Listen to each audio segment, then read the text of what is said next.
আজকের মানববন্ধন আপনি দেখতে পাচ্ছেন। এই যে মানববন্ধনের মধ্যে লেখা আছে ট্রাইব্যুনালের রায়ের বিরুদ্ধে বিচারের নামে প্রহসনমূলক বক্তব্য রাখার যে বিরূপ মন্তব্য, বিচারের নামে প্রহসন, এই ধরনের বিরূপ মন্তব্যের কারণে আজকে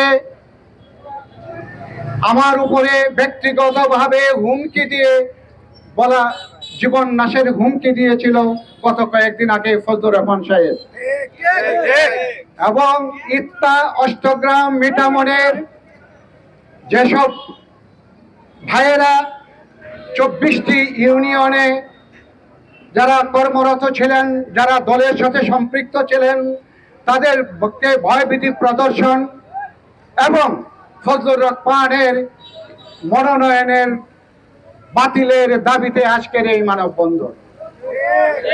ভাইয়েরা আমার, আমি আগে একদিন বলেছিলাম যে তার অন্তরে শহীদ প্রেসিডেন্ট জিয়া রহমানের কোনো আদর্শ স্থান পায় নাই, স্থান পেয়েছে স্বৈরাচারী হাসিনার আদর্শ এবং তার সার্বিক লালন পালনের বিষয়গুলো।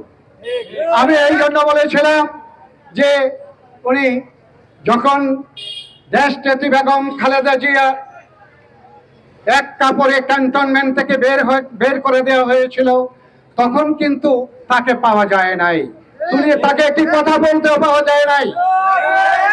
যখন শহীদ প্রেসিডেন্ট জিয়া, বীর মুক্তিযোদ্ধা শহীদ প্রেসিডেন্ট জিয়া রহমানের বীরোত্তম খেতাব কেড়ে নেওয়া হয়েছিল, তখন কিন্তু তিনি উত্তায় একটি কথাও বলেন নাই। কিন্তু যেদিন ট্রাইব্যুনালের রায়ে হাসিনার ফাঁসি হলো, ফাঁসি ঘোষিত হলো, আর কয়েক ঘন্টার মধ্যেই তিনি তার স্বরূপে বের হয়ে আসলেন, বললেন এই ট্রাইব্যুনালের রায় বিচারের নামে প্রহসন। আমরা ধিক্কার জানাই, আমরা ধিক্কার জানাই এইসব বিএনপি নামধারী আওয়ামী লীগের প্রত্যেকদের বিরুদ্ধে, যারা আজকে পাশে দাঁড়িয়েছেন, যারা পাশে দাঁড়িয়েছেন, যারা শেখ হাসিনার বক্তব্যের ফাঁসির বিষয়টিকে মেনে নিতে পারছেন না, বলছেন বিএনপি বা যেই ক্ষমতায় আসো এই ফাঁসি থাকবে না, ওরা যে এই রায় থাকবে না।